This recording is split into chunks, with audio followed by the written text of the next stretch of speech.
নমস্কার, আমি তনুশ্রী। তনুশ্রী রান্নাঘরে আপনাদের সবাইকে স্বাগত। আজকের আমার রেসিপি চিংড়ি বিরিয়ানি।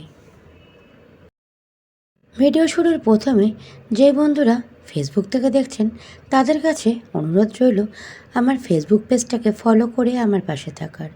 আর যে বন্ধুরা ইউটিউব থেকে দেখছেন তাদের কাছে অনুরোধ রইল আমার ইউটিউব চ্যানেলটাকে সাবস্ক্রাইব করে আমার পাশে থাকার। পুরনো বন্ধুদের অসংখ্য ধন্যবাদ আমার পাশে থাকার জন্য। নতুন বন্ধুদের জানাই সাদর আমন্ত্রণ। দেখুন, আমি এখানে বেশ বড় বড় সাইজের 500 গ্রাম চিংড়ি মাছ নিয়ে নিয়েছি। কড়াইতে বেশ খানিকটা রিফাইন তেল নিয়ে নিয়েছি আর দিয়েছি 2 থেকে 3 চামচ ঘি। তেলটা গরম হয়ে গেলে দিয়ে দেবো কুচিয়ে রাখা পেঁয়াজ। এখানে বড় সাইজের 4টে পেঁয়াজ কুচিয়ে রাখা আছে। এই পেঁয়াজটা দিয়ে আমি বেরেস্তা বানিয়ে নিচ্ছি।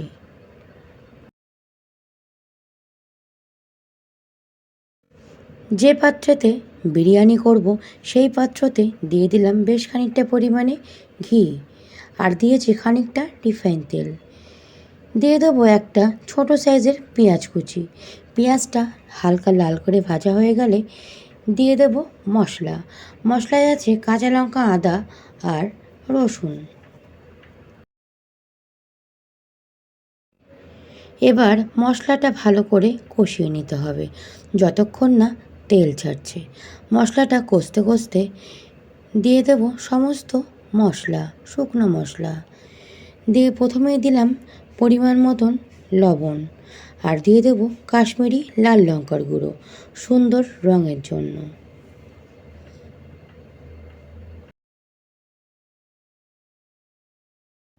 দেখুন, কাশ্মীরি লাল লঙ্কা দেওয়াতে মশলায় বেশ সুন্দর রঙ এসছে। এবার দিয়ে দিলাম 2 চামচ টক দই। এই টক দইটা আমার ঘরে পাতা, আপনারা চাইলে রাস্তার টক দইও ব্যবহার করতে পারেন। দেখুন, মশলা সম্পূর্ণ কষে গেছে। এই পর্যায়ে দিয়ে দিলাম সমস্ত ধুয়ে রাখা চিংড়ি মাছ।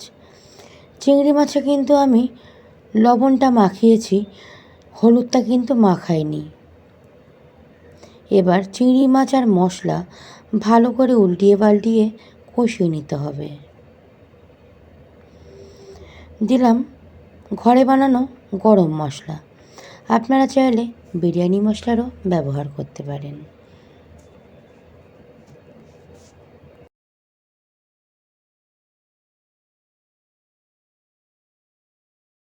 আজকের আমার রেসিপি চিংড়ি বিরিয়ানি। যদি ভালো লাগে ভিডিওটা সম্পূর্ণ দেখে লাইক, শেয়ার আর সুন্দর একটা কমেন্ট করতে ভুলবেন না। দেখুন, কথা বলতে বলতে দিয়ে দিলাম সামান্য পরিমাণে চিনি। আমি সমস্ত রান্নায় চিনি ব্যবহার করি, তাতে রান্নার নুন ঝালের ব্যালেন্সটা ঠিকঠাক হয় আর খেতেও সুস্বাদু হয়। এবার দিয়ে দেব একে একে কেওড়া জল আর গোলাপ জল।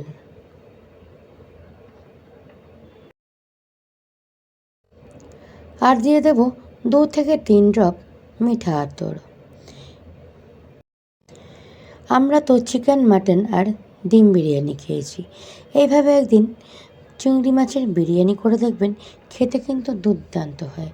দেখুন, একটা ভারী তাওয়ার ওপরে বিরিয়ানি পাত্রটা আমি বসিয়ে দিলাম। এবার দিয়ে দেব সমস্ত সেদ্ধ করে রাখা ভাত।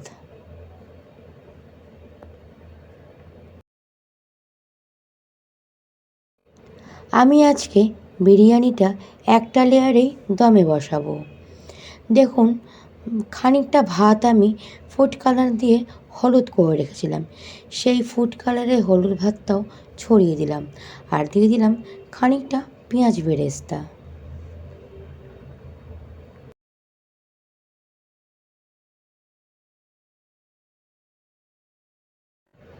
এবার দিয়ে দেব ঘরে বানানো গরম মশলা, আপনারা চাইলে বিরিয়ানি মশলারও ব্যবহার করতে পারেন।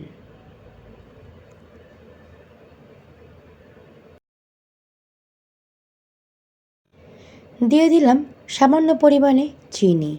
চিনি দেওয়ার পর সমস্ত বাদবাকি ভাতটাও আমি দিয়ে দিলাম।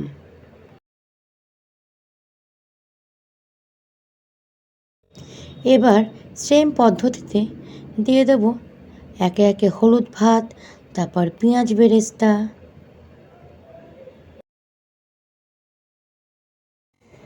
দেখুন সুন্দর ফ্লেভারের জন্য দিয়ে দিলাম খানিকটা পরিমাণে চেরা কাঁচা লঙ্কা।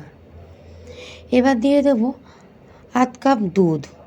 ওই আধ কাপ দুধের মধ্যে কেওড়া জল, মিঠা আতর, গোলাপ জল সব কিছু দেওয়াই আছে, সেই দুধটা আমি দিয়ে দিলাম। আর দিয়ে দেবো পরিমাণ মতন ঘি। আপনারা বিরিয়ানি করার সময় খেয়াল রাখবেন চালটা কিন্তু 90% সেদ্ধ করা যাবে না, 60 to 70% সেদ্ধ করবেন। বাদবাকি সেদ্ধটা দমে হবে। দেখুন ঘি দেওয়া হয়ে গেছে, আমি খাপে খাপে ঢাকা দিয়ে দেব।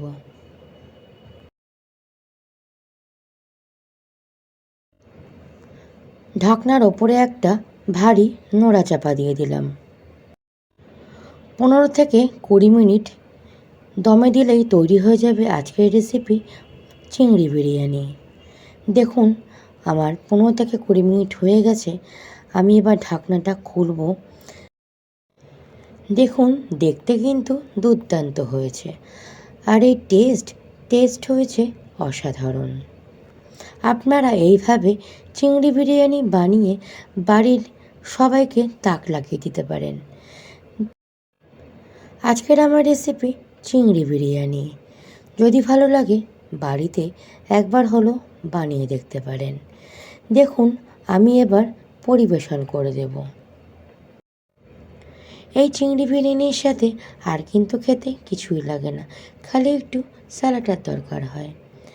আজকের আমার রেসিপি সম্পূর্ণ তৈরি হয়ে গেছে, দেখুন আমি পরিবেশন করে দিলাম। আপনারা সুস্থ থাকবেন আর ভালো থাকবেন। টাটা বন্ধুরা।